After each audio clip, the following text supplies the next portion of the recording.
Hello student, स्वागत है आपका हमारे इस सेशन में जिसमें हम डिस्कस कर रहे हैं चैप्टर वाइज इंपॉर्टेंट फॉर्मूले और उनसे रिलेटेड इंपॉर्टेंट कंसेप्ट जो हो सकते हैं आपकी नीट की फाइनल रिवीजन के लिए वेरी वेरी इंपॉर्टेंट। तो चलिए स्टार्ट करते हैं आज का सेशन। आज का चैप्टर है हमारा ग्रेविटेशन। स्टार्ट करते हैं ग्रेविटेशन चैप्टर के फॉर्मूले जो कि हो सकते हैं आपके नीट के एग्जाम के लिए बहुत ही यूजफुल। चलिए स्टार्ट करते हैं। ओके, तो इसमें फर्स्ट पार्ट है हमारा न्यूटन लॉ ऑफ ग्रेविटेशन जो कि बोलता है दो बॉडी के बीच का फोर्स जो कि इस फॉर्मूले से दिया जाता है जी m1 m2 by r square. इसमें जी का यूनिट जो होता है और इसका डायमेंशन जो है वो हमारे लिए इंपॉर्टेंट है। डायमेंशन हम लोग निकाल सकते हैं यहाँ से। अगर हम f की dimension mlt-2 into R square करेंगे डिवाइड बाय m स्क्वायर करेंगे तो डायमेंशन भी आ जाएगा और we can find the value of the G also. तो this we need to remember. उसके अलावा जो इसमें पूछता है, ऐसे पूछता है कि मान लीजिए दो बॉडी हैं, उनके बीच का डिस्टेंस अगर मैं डबल कर दूं तो अगर मैं डिस्टेंस डबल कर दूं तो फोर्स में क्या फर्क पड़ेगा। तो F जो है inversely proportional to the R square है, तो डिस्टेंस को डबल करेंगे तो फोर्स हमारा 1/4 टाइम्स हो जाएगा। इसके अलावा इसमें क्वेश्चन ऐसे आते हैं कि दो बॉडी हैं ऑफ सम मास, इक्वल मास, उनके बीच में फोर्स F है। अब इस बॉडी का आधा मास यहां ट्रांसफर कर दिया तो अब इनके बीच का फोर्स कितना होगा वो हमें निकालना है। इस टाइप के क्वेश्चन आ सकते हैं, वो हमें करने होंगे, तो वो हमें आना चाहिए। उसके अलावा ऐसे क्वेश्चन होते हैं कि ट्राइंगल में तीन बॉडी रखी हुई है, इस बॉडी पे ये दोनों बॉडी कितना नेट फोर्स लगाएंगी by Newton law of gravitation से हमें निकालना होगा, चाहे ट्राइंगल में हो चाहे ये स्क्वायर में रखे हुए हो। तो ऐसे क्वेश्चन हमारे लिए आ सकते हैं। उसके अलावा एक और क्वेश्चन जो है यूजुअली पेपर में आता है, जो कि ये है कि दो बॉडी हैं और इनका जो है डेंसिटी फिक्स है एंड डेंसिटी हमारा फिक्स है, तो इनके बीच का जो फोर्स होगा वो इनके रेडियस पे कैसे डिपेंड करेगा, माने 1/r स्क्वायर या r4 या कैसे डिपेंड करेगा। तो यहां पे आपको पता है जो m है that is volume into density, तो 4/3 pi R cube into density, 4/3 pi R cube इसका वॉल्यूम इंटू डेंसिटी। सिमिलरली दूसरी वाली बॉडी का, तो दोनों में क्या होगा कि r क्यूब ऊपर आ जाएगा, नीचे r स्क्वायर आएगा, तो r स्क्वायर से r की पावर 6, ऊपर r की पावर 6 हो गई, नीचे r स्क्वायर है तो ऊपर r की पावर 4 आ जाएगी। तो फोर्स हमारा जो होगा वो डायरेक्टली प्रोपोर्शनल टू r की पावर 4 आ जाएगा। बच्चे क्या बोलते हैं, बच्चे कहते हैं कि inversely proportional to the r square होना चाहिए बिकॉज ऑफ दिस फॉर्मूला। लेकिन यहाँ क्वेश्चन में क्या लिखा हुआ है वो हमारे लिए इंपॉर्टेंट है। क्वेश्चन में बोला गया है कि उनका जो है डेंसिटी कांस्टेंट है, मास कांस्टेंट नहीं है। अगर मास कांस्टेंट होता दोनों का तो ये फॉर्मूला चलता, लेकिन यहाँ बोला डेंसिटी कांस्टेंट है, तो ये क्वेश्चन भी आप लोग करके जाइएगा नीट के लिए। आगे मूव करते हैं। ओके, अगला है हमारा एक्सेलेरेशन ड्यू टू ग्रेविटी। इसका जो फॉर्मूला है that is g equal to gm/r square. तो जिस भी प्लेनेट पे आप खड़े हैं उसका मास यहाँ पे लेंगे और उससे जो डिस्टेंस होगा वो r स्क्वायर हम लोग लेंगे। एक का मास दूसरे के मास से डबल है, रेडियस उससे हाफ है, बताओ g का वैल्यू कितना होगा। या तो ऐसा क्वेश्चन आएगा या आपको बोलेगा डेंसिटी डबल है, रेडियस हाफ है, ऐसा बोलेगा, तो आपको इस फॉर्मूले को उस फॉर्म में पुट करना होगा। उससे रिलेटेड क्वेश्चन आप इससे इजीली कर सकते हैं। चलिए आगे चलते हैं अगले टॉपिक पे। तो नेक्स्ट हमारा है effect of height above the surface of the earth. तो कोई बॉडी अगर सरफेस ऑफ द अर्थ से ऊपर रखी हुई है या किसी प्लेनेट में सरफेस से ऊपर रखी हुई है तो वहां पे जी का वैल्यू कितना होगा। तो जी का वैल्यू जो आता है बाय डेरिवेशन, जी डैश का वैल्यू जो आता है वो इतना आता है g/1 + h/r का होल स्क्वायर। यहाँ पे जी जो है वो वैल्यू एट द सरफेस है, h जो है हाइट फ्रॉम द सरफेस है। तो ये हमें फॉर्मूला याद रखना है। इसको अगर हम थोड़ा सा अप्रोक्सीमेशन करें तो you will get this formula. This is valid when h is very less as compare to r। तो h आपका जब कम होता है रेडियस ऑफ द अर्थ से, जैसे मान लीजिए h का वैल्यू 50 किलोमीटर, 100 किलोमीटर, तो काफी कम वैल्यू है क्योंकि r जो है आपका 6400 किलोमीटर होता है, 6400 किलोमीटर। तो अगर आपका h का वैल्यू 50-60 किलोमीटर, 100 किलोमीटर दिया है तो you can use this formula. लेकिन अगर उसने बोला कि h इज सपोज 1000 किलोमीटर और 1600 किलोमीटर तो फिर हम ये फॉर्मूला यूज नहीं करेंगे, फिर हम ये वाला एग्जैक्ट फॉर्मूला यूज करेंगे। तो ये हमें ध्यान रखना है। इस पे जो क्वेश्चन आते हैं, अच्छा एक चीज और है यहाँ पे, अगर आप निकालने यहाँ पे देखें तो डेल्टा ये g है, g डैश इक्वल टू हम लिख सकते हैं g, इसको मल्टीप्लाई कर देता हूं मैं अंदर, g माइनस जी इंटू 2h/r। तो अगर आप यहां से सॉल्व करेंगे तो g माइनस जी डैश का जो वैल्यू आएगा, मैं यहाँ पे कर लेता हूं, g डैश माइनस जी का जो वैल्यू आएगा वो आएगा आपका -g/2h/r, और मैं g को फिर नीचे लिया हूं तो ये आ जाएगा आपका -2h/r is equal to g dash minus G. G dash minus G क्या है, acceleration due to gravity at height और सरफेस पे जो डिफरेंस है दोनों का वो जी डैश माइनस जी है, तो उसको हम डेल्टा जी लिख सकते हैं। तो डेल्टा जी अपॉन जी, तो ये फॉर्मूला आपका यहां से ड्राइव होता है, ये भी आपके लिए इंपॉर्टेंट है। तो कई बार ऐसा बोलता है कि अगर मैं एच को 4% बढ़ा दूं, 2% बढ़ा दूं, तो जी में कितना फर्क पड़ेगा, तो यहां से हम डायरेक्टली निकाल सकते हैं by using the error formula, वहां से हम डायरेक्ट इसे सॉल्व कर सकते हैं। लेकिन फिर ध्यान दीजिएगा, अगर उसने बोला मैंने एच को डबल कर दिया या ट्रिपल कर दिया, मैंने आर का डबल कर दिया या ट्रिपल कर दिया, तो फिर हम ये फॉर्मूला यूज नहीं करेंगे, फिर हम एग्जैक्ट फॉर्मूले से वैल्यू निकाल के उनको सब्ट्रैक्ट करके और फिर ये फॉर्मूला जो है जो एग्जैक्ट फॉर्मूला होगा वो ड्राइव करेंगे। ओके, तो ये चीज हम लोग ध्यान रखेंगे। तो आगे चलते हैं अगले टॉपिक पे। अगला हमारा है effect of depth below the surface of the earth. तो आपका जो फॉर्मूला इस केस में आता है वो g equal to g dash equal to g one minus d by r आता है। ये एग्जैक्ट फॉर्मूला है। अगर आप यहाँ पे डेल्टा जी निकालना चाहें तो फिर दोबारा आपका जो डेल्टा जी आएगा अपॉन जी अगर आप निकालोगे तो डी बाय आर आ जाएगा, माइनस डी बाय आर आ जाएगा। तो इस फॉर्मूले से हम लोग डेल्टा जी बाई जी का वैल्यू निकाल सकते हैं। ठीक है, तो यहाँ पे डी जो है that is the depth from the surface of the earth. तो ध्यान रखिएगा, कई बार क्वेश्चन में आपको बोलेगा कि सेंटर से इतनी दूरी है, तो अगर सेंटर से जो दूरी होगी, मान लो कोई दूरी दी हुई है आपको, तो अगर ये दूरी आपको पता है तो डेप्थ जो है यहां से आपको निकालनी है। तो डेप्थ निकालने के लिए आपको आर में से ये दूरी माइनस करनी पड़ेगी, उससे आपका ये डी निकलेगा, उसको हम यहाँ पुट करेंगे। तो ऐसा नहीं कि सेंटर से दूरी दी आपने डायरेक्ट यहाँ पुट कर दी तो गलत हो जाएगा। तो एक चीज तो हमें ध्यान रखनी है। अच्छा, इसमें क्वेश्चन क्या आता है? क्वेश्चन वही आता है कि मान लो मैं अगर r बाई 2 पे चला जाऊं तो मेरा g का वैल्यू कितना हो जाएगा। तो d का वैल्यू आप r बाई 2 पुट करके देख लो, यहाँ पे g का वैल्यू कितना हो जाएगा। या फिर बोलेगा d को अगर मैं 2% डिक्रीज करता हूं तो कितना r का वैल्यू फर्क पड़ेगा, वो आप निकाल सकते हो। या फिर पूछेगा कि मैं मान लो x हाइट पे जाने में मेरा g जो है 2% चेंज होता है, तो x डेप्थ में जाने में कितना चेंज होगा। तो हाइट का फॉर्मूला आपने अभी देखा है 2h बाय r आया था, तो वहां पे जो चेंज हुआ उसको फिर 2h बाय r करेंगे, उसको x करेंगे, तो वहां से कंपेयर करेंगे कि वहां पे 2h बाय r आ रहा है और यहाँ पे d बाय r आ रहा है, यानी यहाँ पे 2x बाय r आएगा, यहाँ पे d बाय r आएगा। तो यहाँ पे आधा चेंज होगा, मतलब वहां पे अगर 2% का चेंज हुआ तो यहाँ पे केवल 1% का चेंज होगा। तो वो चीज हमें ध्यान रखनी है कि यहाँ पे आधा चेंज होता है, वो हमें ध्यान रखना है। ओके, नेक्स्ट है हमारा effect of rotation of the earth. अगर अर्थ रोटेट कर रही है तो उससे क्या फर्क पड़ता है जी की वैल्यू पे। तो फॉर्मूला आपका ये आता है, यहाँ पे जो g square plus are square omega 4 minus 2g r omega square cos phi आता है, where phi is the latitude. कुछ किताबों में इसको लैम्डा भी लिखा हुआ है। तो ये आपका फॉर्मूला आता है, और इसे अगर आप थोड़ा बाइनोमियल थ्योरम लगाएंगे तो g dash equal to g minus r omega square cos square lambda या फिर फाई आपका फॉर्मूला बन जाता है। तो पेपर में जो फॉर्मूला आता है ये वाला यूज करना होता है, इसकी जरूरत हमें नहीं पड़ती है, हमें ये वाला फॉर्मूला बेसिकली यूज करना होता है। अब यहाँ पे ओमेगा की जो आपका फाई है लैम्डा है, यहाँ पे जो लैम्डा है दैट इज लैटिट्यूड। तो इक्वेटर पे लैटिट्यूड आपका डिफरेंट होगा, इक्वेटर पे आपका लैटिट्यूड जो है 0 आ जाएगा, तो आपका जो जी का वैल्यू होगा वो जी माइनस आर ओमेगा स्क्वायर आएगा, कॉस 0 इज 1, तो ये वैल्यू आपका मिनिमम होगा, ये वैल्यू आएगा। अगर आप पोल पे जाएंगे तो वहां पे वैल्यू आपका 90 डिग्री हो जाएगा, तो ये वैल्यू 0 हो जाएगा, केवल आपका जी डैश इक्वल टू जी। तो ओरिजिनल वैल्यू ऑफ जी आपको पोल पे मिल जाएगी। अब इसमें क्वेश्चन कैसे आते हैं? क्वेश्चन इसमें ऐसे आते हैं, इस फॉर्मूले पे बेस आते हैं। क्वेश्चन ये आते हैं कि बताओ कि एट 60 डिग्री, यहाँ पे लैम्डा इक्वल टू 60 डिग्री है, ओमेगा का वैल्यू कितना हो जाए ताकि जी डैश इक्वल टू 0 हो, या कोई व्यक्ति वहां पे खड़ा है, कोई पर्सन वहां पे खड़ा है, तो फील वेटलेसनेस। तो वहां पे क्या होगा, लैम्डा का वैल्यू आप 60 पुट करेंगे पहले तो यहाँ पे, तो cos 60 का वैल्यू निकाल लेंगे, फिर ओमेगा का वैल्यू आपको ऐसा पुट करना है कि जी 0 आया तो उसको 0 कर देंगे, तो g equal to r omega square और कॉस स्क्वायर लैम्डा आ जाएगा। वहां से आप ओमेगा का वैल्यू निकाल सकते हैं कि ओमेगा कितना हो जाए मेरा, ताकि यहाँ पे लैम्डा 0 हो जाए। ठीक है, उसके अलावा ये पूछ सकता है आपसे कि इक्वेटर पे वैल्यू अगर जी है तो at lambda equal to 30 degree पे या 60 डिग्री पे इसका वैल्यू जी डैश का वैल्यू कितना होगा, या उन दोनों का डिफरेंस कितना आएगा। जो इक्वेटर पे वैल्यू ऑफ जी आएगा और एक लैटिट्यूड पे वैल्यू आएगा, उनका डिफरेंस कितना होगा। तो जी डैश माइनस जी का वैल्यू जो आएगा R omega square cos square lambda से आएगा, लैम्डा का वैल्यू पुट करना है बस यहाँ पे, तो आपका आंसर आ जाएगा। ओके, चलिए अब आगे चलते हैं अगले टॉपिक पे।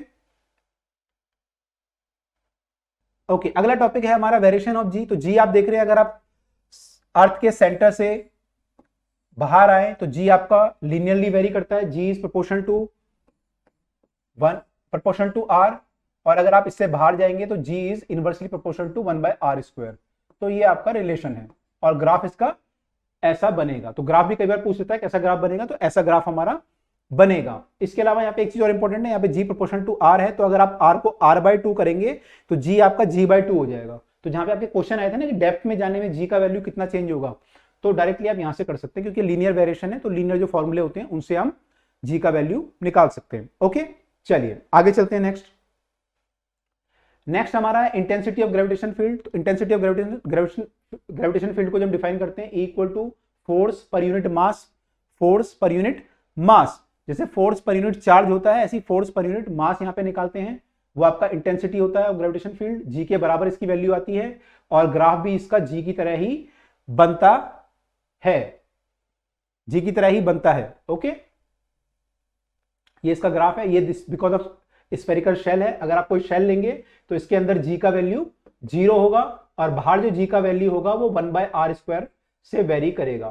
तो जो ग्राफ आपका बनेगा शेल के केस में, यहां पे वैल्यू 0 होगी तो कोई ग्राफ नहीं बनेगा, यहां से ग्राफ बनना शुरू होगा और 1/r² वाला ग्राफ यहां पर बनेगा। तो ये हमें ध्यान देना है। इसमें ये क्वेश्चन ही पूछ सकता है कई बार कि शेल के अंदर कोई ऑब्जेक्ट रखा हुआ है, कहीं पे भी रखा है, चाहे सेंटर पे हो या ना हो, मानो यहां पे भी होगा कहीं पे भी हो, तो उस पर फोर्स कितना लगेगा, तो उस पर फोर्स 0 लगेगा, क्योंकि जी का वैल्यू शेल के अंदर, हॉलो शेल अगर आपकी है तो जी का वैल्यू 0 होता है, तो फोर्स भी आपका 0 ही आएगा। ओके, चलो आगे चलते हैं फटाफट से। नेक्स्ट है रिंग के कारण। आपका जो रिंग है कोई मान लो, उसके कारण जो आपका इंटेंसिटी ऑफ ग्रेविटेशन फील्ड है वो कैसे वेरी करेगा, तो उसके लिए ये फॉर्मूला है जो ड्राइव किया गया है। तो ये हम लोग ड्राइव कर सकते हैं या फिर याद कर सकते हैं, gm/r अपॉन में r² प्लस r² की power 3/2, where r is this distance and r is the radius of the capital R is the radius of the ring. तो ये हम फॉर्मूला याद कर सकते हैं। इस पे ज्यादा क्वेश्चन नहीं आते हैं, लेकिन फिर भी आपको पता होना चाहिए। इसका अगर जो हम देखें तो मैक्सिमम वैल्यू आपकी जो आती है वो इतनी आती है, और ये किस डिस्टेंस पे आती है, तो ये r/√2 पे आती है। तो रिंग के दोनों साइड r/√2 पे जी का वैल्यू मैक्सिमम आता है। तो यहां पे अगर आप वैल्यू निकाले तो यहाँ पे 0 होता है, और यहाँ पे मैक्सिमम होता है, फिर इंफिनिटी पे 0 हो जाता है। ऐसा ही ग्राफ इस तरफ भी बनेगा इसका, r/√2 पे ये वैल्यू जो है मैक्सिमम आएगी। यहाँ पे ये डिस्टेंस आपका कितना होगा, r/√2। तो ये इंपॉर्टेंट है आपके लिए। और ये भी, ये तो आप इस फॉर्मूले में पुट करेंगे पुराने वाले में, तो आपका x का वैल्यू पुट करोगे तो आपका g का वैल्यू, e का वैल्यू निकल आएगा। ओके, तो ये हमारे लिए थोड़ा सा इंपॉर्टेंट है, ग्राफ इंपॉर्टेंट है। Next is gravitation potential. It is defined as the work done to bring a unit mass from infinity to that point. तो उसको हम उस पॉइंट का ग्रेविटेशन पोटेंशियल बोलते हैं। स्केलर क्वांटिटी है, ये तो ऐड करना इजी है, इसको वेक्टर क्वांटिटी नहीं है। जो आपका हम ये पढ़ रहे थे ग्रेविटेशन, हम जो भी पढ़ रहे थे gravitation field, that was a vector quantity, ठीक है, लेकिन ये हमारा स्केलर क्वांटिटी है। ओके, तो वर्क डन पर यूनिट मास है, तो जूल पर केजी आ सकता है इसका यूनिट, सेम चीज है। तो इसका जो फॉर्मूला आता है V = -gm/r आता है, -gm/r, ठीक है। इलेक्ट्रोस्टैटिक में जब आप पढ़ते हैं तो यहाँ पे kq/r आता है, प्लस kq/r, लेकिन यहाँ पे -gm/r हमारा फॉर्मूला आता है फॉर द ग्रेविटेशन पोटेंशियल। इस पे जो ग्राफ अगर आपका है, मान लीजिए कोई सॉलिड स्फीयर है, तो वहां पे ग्रेविटेशन पोटेंशियल कैसे वेरी करेगा, तो ग्रेविटेशन पोटेंशियल हमारा जो होता है इस फॉर्मूले से वेरी करता है, gm/r³ 1.5 r² - 0.5 स्मॉल r का square, where small r is the distance from the centre. तो सेंटर से जो स्मॉल r का डिस्टेंस पे अगर आप इसका वैल्यू निकालेंगे पोटेंशियल का, तो ये वैल्यू आएगा। अब इसमें इंपॉर्टेंट क्या होता है, सेंटर पे कितना वैल्यू आएगा, सेंटर पे। तो अगर सॉलिड स्फीयर है उसके सेंटर पे जो वैल्यू आएगा वो 1.5 gm/r आएगा। ये बहुत इंपॉर्टेंट है, ये बहुत इंपॉर्टेंट है कि सेंटर पे आपका जो वैल्यू आएगा 1.5 gm/r आएगा। तो आप यहाँ पे r को 0 पुट करके निकाल सकते हैं, वो आपका वैल्यू वहां से निकल जाएगा। ओके, सरफेस पे जो वैल्यू आएगा वो -gm/r आएगा, और उसके बाहर अगर आप निकालोगे तो फिर r आपको ये वाला r लेना पड़ेगा, फॉर्मूला वही आएगा gm/r, लेकिन r कौन सा r लेंगे, ये वाला। सरफेस के लिए तो कैपिटल R लेंगे, radius of the earth, surface के लिए r लेंगे, तो फॉर्मूला आपका -gm/r हुआ, और यहां के लिए स्मॉल r लेंगे तो फॉर्मूला आपका -gm/r हो गया। ओके, चलिए अब आगे चलते हैं। नेक्स्ट हमारा है potential due to uniform ring. तो अगर यूनिफॉर्म रिंग है उसके कारण अगर हम पोटेंशियल निकालेंगे तो ये निकालना इजी है। हर पॉइंट के कारण यहाँ पे पोटेंशियल कितना होगा वो आपको निकालना है, तो -gm/r।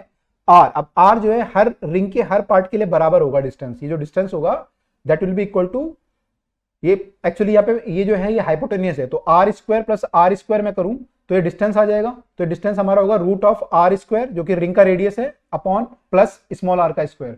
तो ये जो डिस्टेंस है वो root of R square plus are square हो गया। तो हर पॉइंट को आप लेंगे तो टोटल मास आपका जीएम हो जाएगा, तो जीएम बाय आर करेंगे तो ये आ जाएगा, this is the potential at this point. तो ये पोटेंशियल निकालना हमारे लिए इजी है। पोटेंशियल जो है रिंग के सेंटर पे मैक्सिमम होता है और जैसे जैसे आप दूर जाएंगे वो जीरो हो जाएगा, इन्फिनिटी पे जाके वैल्यू आपका जीरो हो जाएगा। तो इसका ग्राफ जो होगा वो ऐसा कुछ ग्राफ बनेगा और ये नेगेटिव ग्राफ शो कर रहा है कि पोटेंशियल इज नेगेटिव।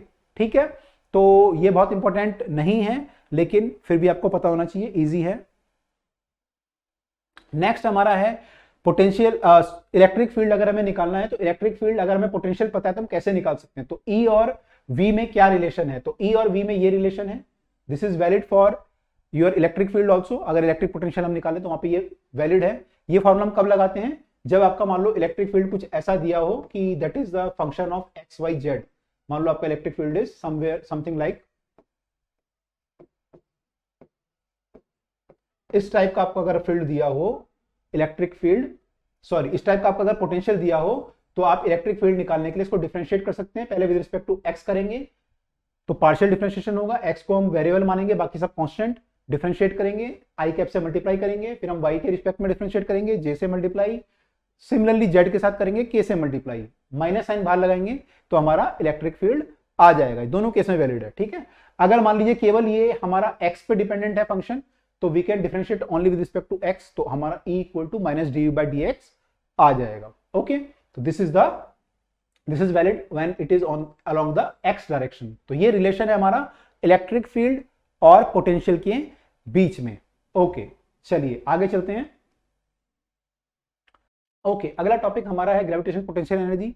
अगर दो पार्टिकल है उनके बीच की ग्रेविटेशन पोटेंशियल एनर्जी जो होगी उसका फॉर्मूला होगा U equal to minus G M one M two upon R, minus G M one M two upon are.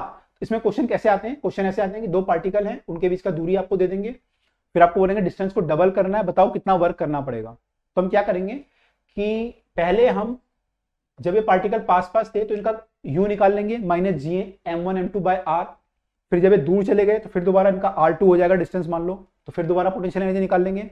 दोनों का हम डिफरेंस निकालेंगे तो उतना हमें वर्क डन करना पड़ेगा टू सेपरेट द पार्टिकल्स। ठीक है, तो ये कर सकते हैं।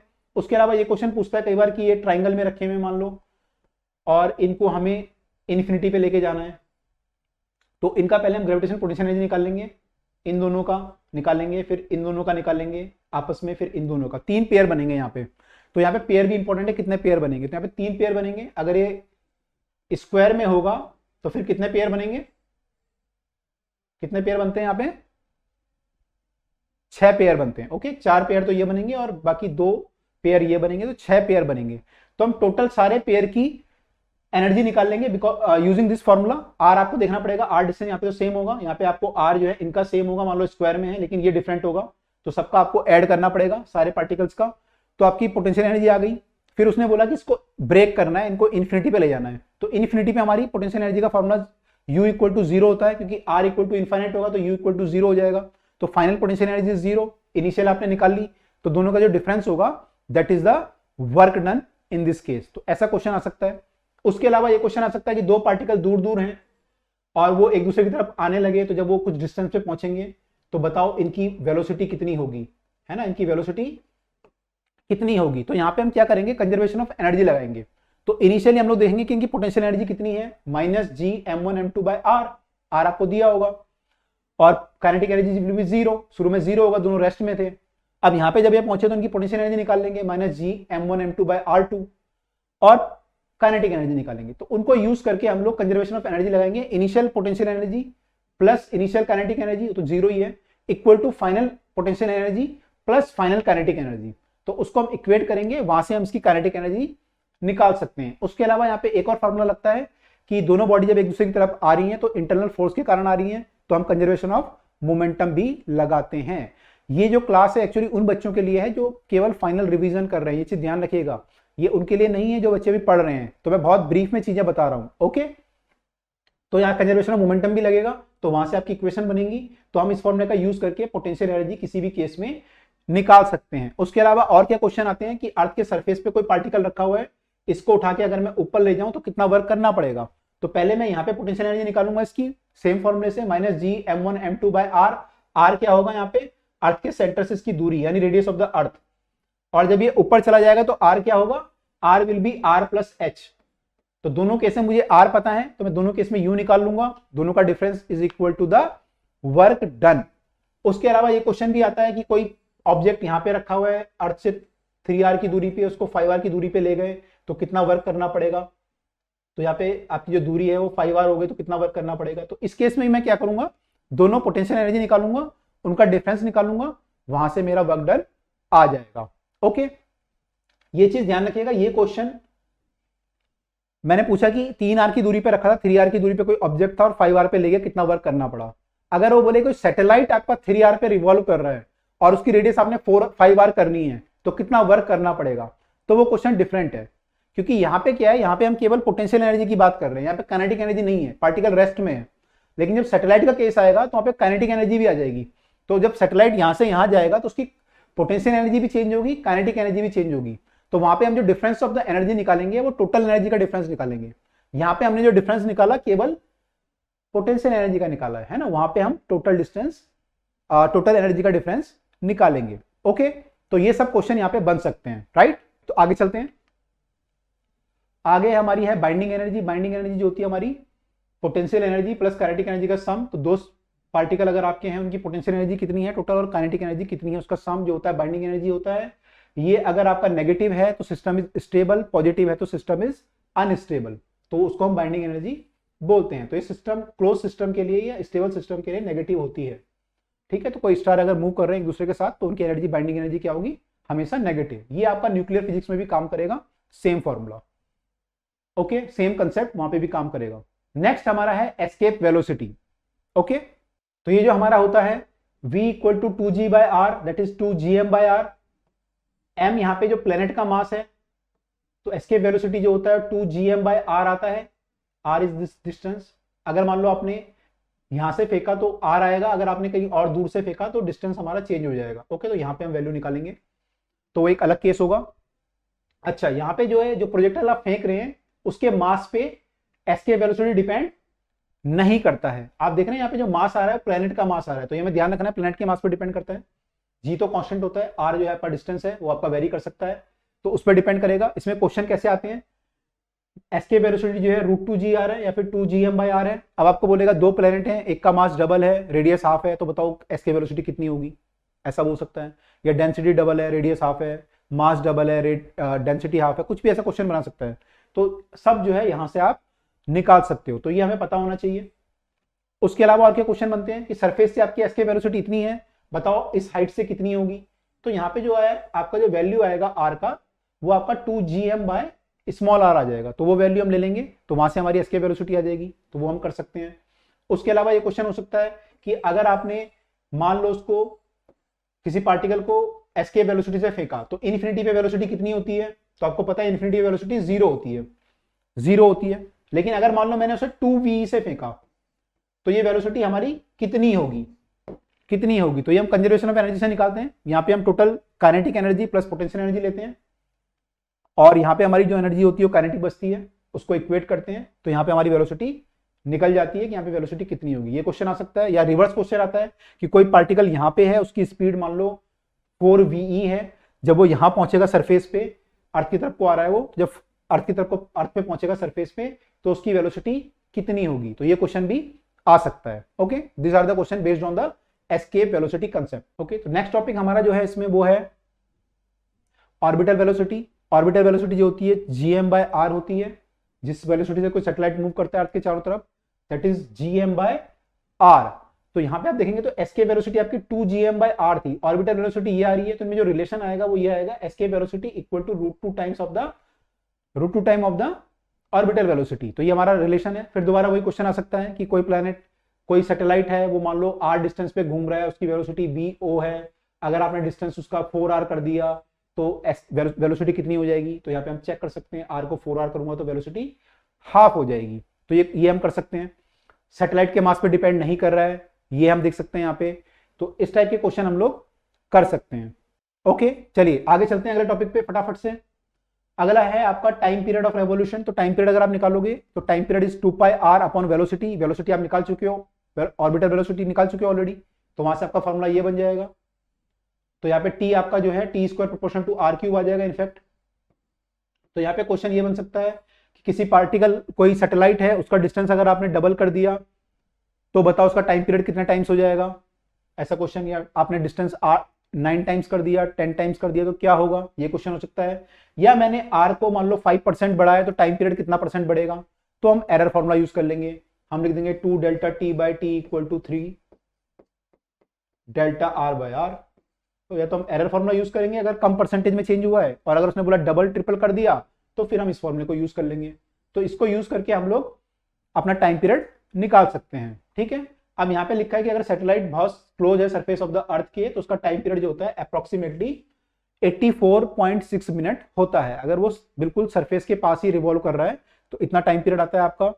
एंड जियो स्टेशनरी सैटेलाइट जो होता है उसकी हाइट आपकी अगर आप निकालेंगे सरफेस से तो वो आपकी इतनी आती है। जियो स्टेशनरी सैटेलाइट का टाइम पीरियड जो होता है वो 24 आवर होता है। ओके, तो ये एक कंसेप्ट है जिसकी जो रिवॉल्यूशन अर्थ के साथ जो रोटेट करता है तो आपको रुका हुआ दिखता है, उसको हम बोलते हैं जियो स्टेशनरी सैटेलाइट। ठीक है, इसकी ऑर्बिट जो होती है उसको हम पार्किंग ऑर्बिट भी बोलते हैं, क्योंकि रुका हुआ दिखता है, पार्किंग जैसे कार होती है तो उसको हम पार्किंग ऑर्बिट भी बोलते हैं। ये हमारा फॉर्मूला है। ओके, चलिए आगे मूव करते हैं। Okay, energy of the satellite अगर हम निकालें तो E equal to kinetic energy plus potential energy. Kinetic energy का फॉर्मूला आपको पता है, potential energy minus G M M by R. Kinetic energy इसका आधा होता है, हाफ एम वी स्क्वायर से निकाल लेंगे तो v का वैल्यू आप v ऑर्बिटर वाली वेलोसिटी आप पुट करोगे तो ये फॉर्मूला आ जाएगा, दोनों को ऐड करोगे तो ये आ जाएगा। तो यहाँ पे इनका जो रेशो होता है बहुत इंपॉर्टेंट है। अगर आप देखें काइनेटिक एनर्जी, पोटेंशियल एनर्जी और टोटल एनर्जी का रेशो अगर मैं देखूं तो काइनेटिक एनर्जी जो आपकी आ रही है इनका रेशो 1:-2 1 आता है। ठीक है, क्योंकि इन दोनों का सम ये है तो 1-2 करेंगे तो -1 आएगा। तो ये इससे डबल होती है पोटेंशियल एनर्जी, लेकिन नेगेटिव होती है। टोटल एनर्जी जब सम करोगे तो ये इसके बराबर आएगी काइनेटिक एनर्जी के, लेकिन नेगेटिव आएगी। ठीक है, तो ये नेगेटिव एनर्जी आती है टोटल। और हमने भी पढ़ा था कि कोई भी स्टेबल सिस्टम होता है उसकी एनर्जी क्या होती है, नेगेटिव। अगर कोई क्लोज सिस्टम है, बाइंड सिस्टम है तो एनर्जी नेगेटिव होनी चाहिए। तो ये रेशो कई बार पूछ लेते हैं। अब इसमें पूछते हैं कई बार कि किसी पार्टिकल की काइनेटिक एनर्जी इतनी है तो बताओ पोटेंशियल एनर्जी कितनी होगी, या टोटल एनर्जी कितनी होगी, या टोटल एनर्जी इतनी है तो काइनेटिक कितनी होगी। तो इस टाइप के क्वेश्चन कई बार पूछ लेते हैं, तो आपको ये आइडिया होना चाहिए कि यहाँ पे इनमें क्या रिलेशन है। कई बार ये भी पूछ लेते हैं कि इसकी जो काइनेटिक एनर्जी है वो इतनी है तो इसको एस्केप कराने के लिए कितनी और एनर्जी चाहिए। तो आप क्या करेंगे, पहले टोटल एनर्जी निकालेंगे, और आपको पता है एस्केप कराने के लिए टोटल एनर्जी को 0 करना होता है। तो मान लो टोटल एनर्जी आपकी 5, मान लो फॉर एग्जांपल -1000 जूल आ गई, तो अगर -1000 आ गई तो आपको +1000 एनर्जी देनी पड़ेगी। अगर आप +1000 एनर्जी दोगे जूल में तो एनर्जी 0 हो जाएगी, तो पार्टिकल एस्केप कर जाएगा। ओके, तो यहां पे हम लोग इस तरीके से कर सकते हैं। तो आपको टोटल एनर्जी को 0 करना है उस केस में, अगर आपको बॉडी को एस्केप कराना है। तो नेक्स्ट अब आगे मूव करते हैं। नेक्स्ट हमारे केपलर लॉ ऑफ मोशन है। इसमें 3 लॉ हैं, first law, second law, third law. First law तो बोलता है कि जो सारे प्लैनेट हैं they are moving in a elliptical orbit with sun at one of its foci. Second जो लॉ है, फर्स्ट वाले को हम लॉ ऑफ ऑर्बिट भी बोलते हैं। सेकंड लॉ जो है वो लॉ ऑफ एरिया है। तो ये बोलता है आपका जो एरिया होता है, rate of swapping of area that is constant, L/2m आता है। एक्चुअली एंगुलर मोमेंटम पे डिपेंड करता है, लेकिन वो कांस्टेंट है। यानी और जो आपकी एरियल वेलोसिटी है सारे प्लेनेट की, वो सन के अराउंड क्या होती है, कांस्टेंट होती है। ओके, तो यहां पे ये होता है। तो कई बार आपको बोलेगा कि 2 प्लेनेट हैं, या कोई प्लेनेट, एक प्लेनेट है वो घूम रहा है, उसने यहाँ पे एरिया A कवर किया, यहाँ पे एरिया 2A कवर किया, तो यहाँ अगर टाइम T लगा तो यहाँ कितना लगेगा। तो आपको पता है अगर एरिया सेम होगा तो टाइम सेम लगेगा, लेकिन अगर एरिया डबल है तो टाइम डबल लगेगा। तो वो हम कर सकते हैं इस टाइप के क्वेश्चन। अच्छा, थर्ड लॉ क्या बोलता है, थर्ड लॉ वही है T² proportion to R cube. अभी आपने ड्राइव किया था, तो T² proportion to R cube, इसको जो है लॉ ऑफ पीरियड भी बोलते हैं, इसको लॉ ऑफ पीरियड भी बोलते हैं। तो इसमें ये पूछता है कई बार कोई प्लेनेट है, उसकी रेडियस, उसका डिस्टेंस जो है, उसका डिस्टेंस फ्रॉम द सन जो है डबल है एक प्लेनेट के मुकाबले, तो उसका टाइम पीरियड कितना होगा। तो एक का टाइम पीरियड आपको दे देगा, दूसरे का पूछेगा, तो हम क्या लिखेंगे, हम लिखेंगे T1 का स्क्वायर बाय T2 का स्क्वायर इक्वल टू R1 का क्यूब अपॉन R2 का क्यूब। तो यहां से हम लोग अगर एक प्लेनेट का हमें पता है टाइम पीरियड वगैरह तो हम दूसरे का निकाल सकते हैं। तो ये हमारा लॉ ऑफ पीरियड है। ठीक है, तो ये हमारा यहां पे यूजफुल है।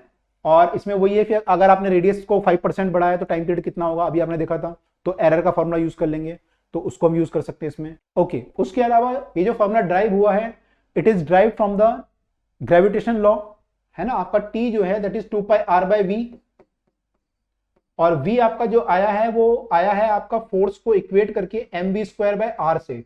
जो ग्रेविटेशन फोर्स होता है Gm1m2/r², उसको इसके इक्वेट करके v आया है, v को यहां पुट किया है तो टाइम पीरियड आया है, तो आपका time period proportional to r³ आया है। अब बोलते हैं कि अगर मान लो न्यूटन लॉ ऑफ ग्रेविटेशन जो है F = Gmm m1m2/r² वाला जो फॉर्मूला है, यहां पे अगर r² की जगह पे मान लो r की पावर सपोज 7 आ जाए या 5 आ जाए, तो यहां पे ये फॉर्मूला क्या होगा, ये फॉर्मूला जो t²/r³ है फॉर्मूला क्या बन जाएगा। तो आपको पता होना चाहिए इसका डेरिवेशन करके कैसे कैसे ये आया है। तो यहां पे अगर हमें चेंज करेंगे तो पावर में क्या फर्क पड़ेगा। तो these questions are based on the third law of the Kepler। Okay, चलिए आगे चलते हैं। ओके, तो यहां पे कुछ पॉइंट लिखे हुए हैं, जैसे कि centripetal acceleration of the satellite equal to acceleration due to gravity. तो कोई सैटेलाइट जब घूम रहा होता है तो यहाँ पे जो मान लो अर्थ के अराउंड घूम रहे हैं, तो यहाँ पे जो जी का वैल्यू होगा g' का, वो किसके बराबर होगा, v² के बराबर होगा, v² के बराबर होगा, यानी एक्सेलरेशन ड्यू टू ग्रेविटी जो होगा यहाँ पे वो जो है सेंट्रीपिटल एक्सेलरेशन के बराबर होगा। इसलिए फ्री फॉल का केस होता है, और इसलिए यहाँ पे हमारा जो वेट आता है वो 0 आता है, apparent wait is 0 because this is the case of free fall. ठीक है, तो यहाँ पे ये एक्सेलरेट हो रहा है v² से which is equal to g। Second case लिखा है orbital velocity is independent of the mass of the satellite. Already मैं आपको बता चुका हूं, मास ऑफ द प्लेनेट पे डिपेंड करता है लेकिन सैटेलाइट पे डिपेंड नहीं करता है। Body does not return on the earth when fired with the escape velocity irrespective of the angle of projection. तो यहाँ पे जो एस्केप वेलोसिटी होती है वो एंगल ऑफ प्रोजेक्शन पे डिपेंड कतई भी नहीं करती है। अगर आप किसी भी एंगल पे एस्केप वेलोसिटी देंगे तो वो एस्केप कर जाएगा, क्योंकि एस्केप वेलोसिटी हमने जो निकाली है we have calculated by using conservation of energy, है ना। हमने कंजर्वेशन ऑफ एनर्जी लगाया वहां पे, तो वहां पे काइनेटिक एनर्जी थी, पोटेंशियल एनर्जी थी, तो वहां पे एंगल का कोई जिक्र नहीं था, तो एंगल पे डिपेंड नहीं करता है। Okay, right. चलिए आगे चलते हैं, आगे कौन से पॉइंट दिए हुए हैं। अगला पॉइंट है escape velocity independent of the mass of the object. मैंने आपको बताया ऑब्जेक्ट के मास पे डिपेंड नहीं करेगा। अगर आप एक पत्थर को फेंक रहे हो और एक भारी चीज को फेंक रहे हो, दोनों की एस्केप वेलोसिटी सेम होगी। अब बच्चे कहते हैं सर दोनों की सेम होगी, ऐसे कैसे हो सकता है। तो भाई एस्केप वेलोसिटी सेम होगी लेकिन वर्क डन या जो एनर्जी आप दोगे दोनों में अलग अलग होगी, है ना। छोटे पत्थर को अगर आप v वेलोसिटी दोगे और बड़े रॉक को v वेलोसिटी दोगे तो रॉक में ज्यादा वर्क करना पड़ेगा, तो उसकी एनर्जी डिफरेंट हो सकती है, लेकिन escape velocity will be same. Okay, escape velocity will be same, it is independent of the mass of the object but it depends only on the mass of the planet. Okay, last point है कि अगर आपका satellite की energy positive होती है तो satellite escape कर जाता है। अभी आपको मैंने बताया कि जो नेगेटिव एनर्जी होती है तो स्टेबल सिस्टम होता है, और अगर वो एनर्जी पॉजिटिव हो गई तो they will break, system will break. तो दिस इज द थिंग। अच्छा, यहाँ पे एक और पॉइंट है आपका कि इनर्शियल मास और ग्रेविटेशन मास का जो रेशो होता है वो हमारा 1 होता है, क्योंकि दोनों मास सेम होते हैं, तो रेशो हमारा 1 आता है। और for the planet orbiting around the sun, angular, linear speed, kinetic energy, this all changes with time. आपकी स्पीड चेंज होती है आपका, क्योंकि मोमेंटम कंजर्व होता है, mvr इज कांस्टेंट, तो vr इज कांस्टेंट क्योंकि मास तो सेम ही रहता है। तो क्या होगा आपका, जब r घटेगा तो v बढ़ेगा, तो आपकी ये स्पीड चेंज होगी। एंगुलर स्पीड हमारी वो भी चेंज हो जाएगी, है ना, वो भी हमारी चेंज होगी, क्योंकि आई ओमेगा लगाओगे आप एंगुलर मोमेंटम, तो आई आपका चेंज होता रहेगा तो ओमेगा चेंज हो जाएगा। काइनेटिक एनर्जी चेंज हो जाएगी क्योंकि पोटेंशियल एनर्जी चेंज होगी। लेकिन एंगुलर मोमेंटम जो होता है आपका टोटल, ये आपका कांस्टेंट रहता है। जो ये एल होता है ये कांस्टेंट रहता है, ओमेगा चेंज हो सकता है। ओके, ओमेगा चेंज हो सकता है, angular speed, linear speed, kinetic energy change हो सकती है, but angular momentum remain constant because यहाँ पे कोई एक्सटर्नल टॉर्क नहीं है, सारा टॉर्क इंटरनल है। तो यहाँ पे यहाँ पे टॉर्क जो है 0 होता है अबाउट द प्लेनेट जिसके अबाउट वो घूम रहा है, तो इसलिए हमारा यहाँ पे angular momentum remain conserve. Okay, well, तो ये सारे क्वेश्चन थे हमारे, ये सारे फॉर्मूले थे हमारे ग्रेविटेशन चैप्टर के। होप आपको समझ में आया होगा सारे कौन कौन से क्वेश्चन करने हैं, तो फटाफट सारे क्वेश्चन कर लो। और वीडियो पसंद आई हो तो लाइक करना, सब्सक्राइब करना चैनल को, अपने कमेंट जरूर लिखना और हमें बताना कौन सा चैप्टर आपको नेक्स्ट चाहिए। तो thank you for watching this video, see you again in the next class, best of luck.